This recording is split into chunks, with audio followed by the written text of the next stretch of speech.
Northeast Ohio's #1 choice for news. Cleveland's own Fox 8 News.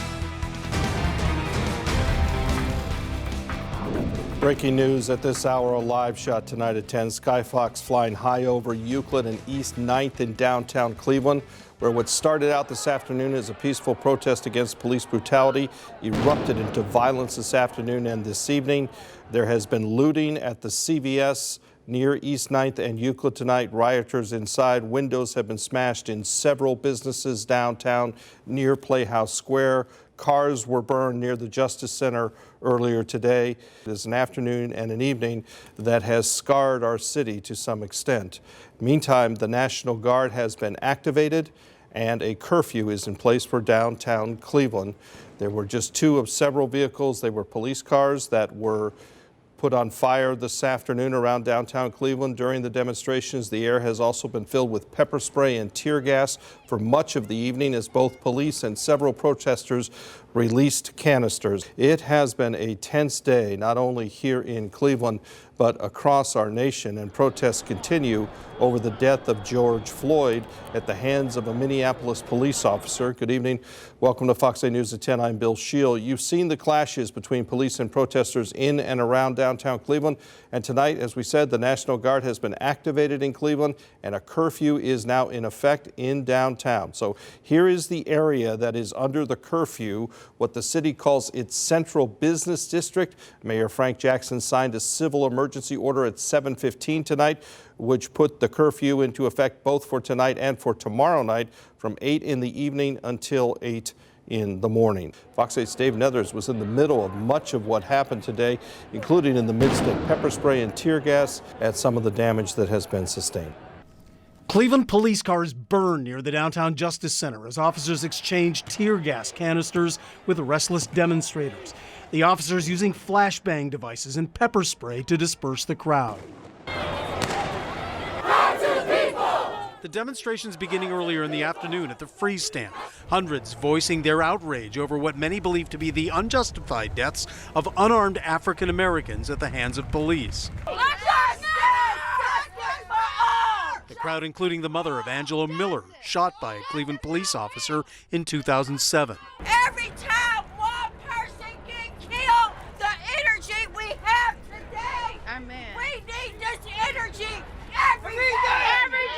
What happened with George Floyd is ridiculous. I watched the video and was enraged, basically. And the reactions that I've seen on social media trying to justify what the officers did is ridiculous. So that's a big reason why I'm here. Police prepared for anything. In the early hours, their only obvious presence on bicycles. Many here were hoping their voices will add to the national dialogue that has followed the death of Floyd in Minnesota and others, including Tamir Rice in Cleveland. The importance of Cleveland is the frustration with Tamir Rice, with the fact that Officer Brillo was allowed to walk after the murder of Timothy Russell and Melissa Williams. Greg Thomas of Euclid with his 10-year-old grandson. I wanted him to be able to stand on his own feet to see that people can be a coalition, and at the same time he has to stand and protest things that are not necessarily right. The peaceful crowd leaving the Free Stamp to move west downtown, Lakeside Avenue to the Justice Center, where the chanting continued. Some of the crowd banging on the front of the building, others throwing water bottles. Cleveland police shutting down traffic and asking residents to avoid coming into the city. Most here came hoping for an orderly demonstration. I think it's very crucial. I feel that once people become overly emotional and they let their emotions take control of the situation, that's when things can get out of hand. And they did get out of hand. And as the tear gas was being thrown, I actually caught up with several of the people who were at the earlier demonstration. And Bill, each of them expressed frustration over what they were seeing outside of the Justice Center there. One of those people actually told me these people, the people who were causing the chaos, are not with us. Yeah, I want to take a picture. I think we have Skyfox now. And Dave, I think you make a good point that we need to emphasize. The people who were out earlier today, they were looking to protest. The smaller group that's down here that are being dealt with now, was it your sense, were they looking to protest or were they just looking for trouble? No, I think a little of both. I think that they were, just my opinion, is that there were literally two groups out there. There were people who wanted to peacefully add to the dialogue, the national dialogue over George Floyd's death. But there were others who just seemed to want to incite something, to create a chaotic environment so they could actually, and in fact, one of those demonstrators actually came to me as this was exploding and said, the police are responsible for this. The police did this, as if they wanted to transfer the blame onto the police. And you had your cell phone knocked out of your hand. I mean, it did get tense for a few moments down there. Yes, it did. All right. We'll hear from you at 10:30. Glad you're safe, Dave. Yep. Thank you. The unrest today has left portions of our city scarred tonight. Local businesses were targeted throughout late afternoon as people smashed windows from the outside so they could loot the stores inside. Fox 8's Alex Stokes gives us a look at some of the damage that has been sustained. Alex? Yeah, and Bill, some of that looting still going on. Anyone still downtown, whether they are engaging actively in that activity or not, is subject to arrest. Cleveland police tweeted earlier as the curfew you mentioned earlier went into effect. Buses were brought in about an hour ago for those who may have chosen not to comply with the order.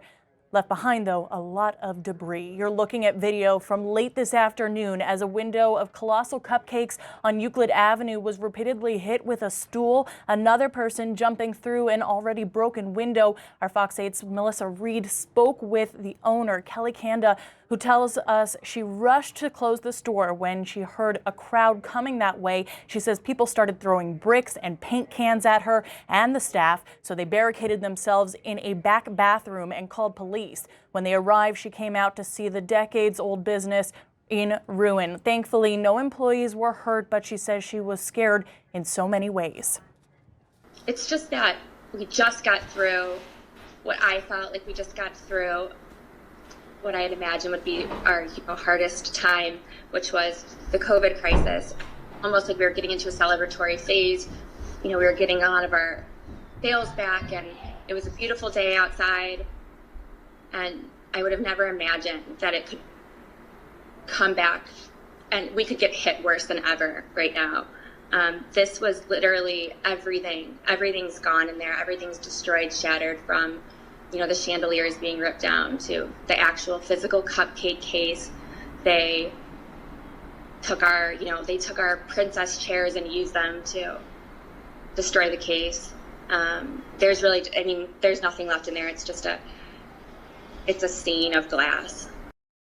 There were similar scenes at other businesses throughout the city. As we showed you earlier in this video taken on East 4th Street, rioters can be seen breaking glass windows and doors, and people stood by and watched. You can see someone earlier carrying a baseball bat around and shattered glass throughout the popular restaurant district of East 4th. Cleveland has been responding to multiple car fires and a structure fire at an eatery in Public Square. Sky Fox video showing just the scope of this damage that has littered the streets of downtown Cleveland. Our camera's also showing people who were still out past the curfew order being put on the buses we mentioned earlier, but the looting is continuing. This video at CVS downtown moments ago on Euclid Avenue as people looted inside that store. The damage also we've seen extending to the vehicles of first responders. Cleveland Fire saying one of their ladder trucks is out of service, after being struck with bottles and rocks as they were responding to a fire downtown. You feel for Kelly Kanda and all the business owners down there, don't you, Alex? Absolutely. Something that they can't even get to right now because of the curfew order. They can't, she was saying she can't board up her store, get her personal effects. So a lot to clean up, but also very tough for them to have to see a business they've poured their hearts into now shattered.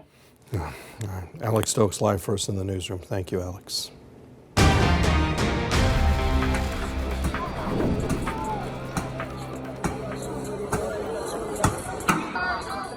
New video from the Fox 8i team showing what a witness recorded as rioters broke windows and doors of businesses. This is near the East 4th Street and Euclid Avenue district earlier tonight. Ed and Peggy Gallup obtained this video. It shows dozens of people standing around and watching as this unfolds. At one point, you can see a person jump out through a store window.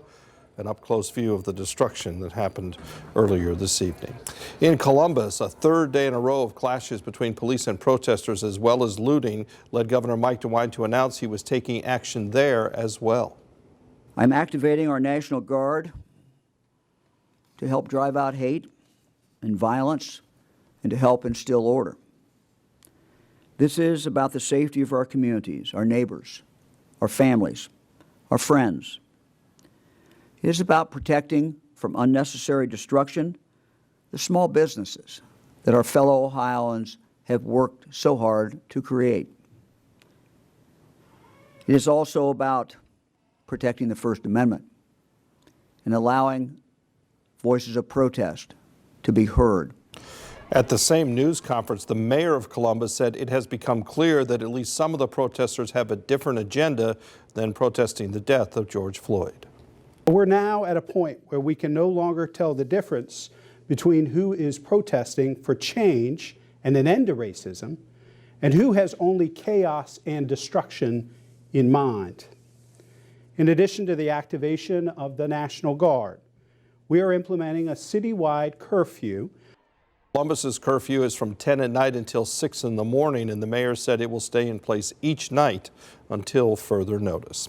Back here in Northeast Ohio, demonstrators also gathered in Akron to express their frustration over the death of George Floyd and other African Americans at the hands of police. I can't breathe, get off me. I can't breathe, get off me.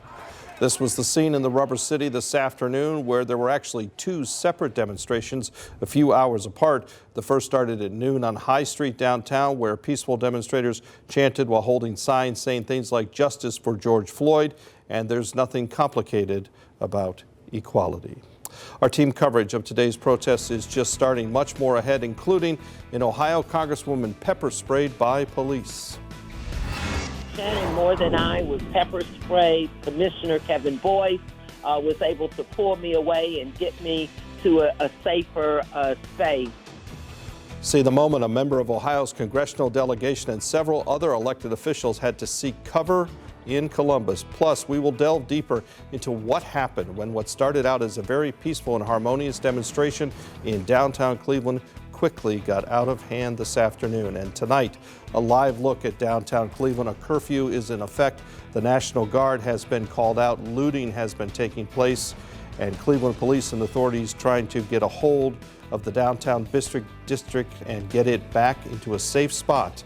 We will continue to monitor the situation live from Skyfox. Fox 8 News at 10 continues.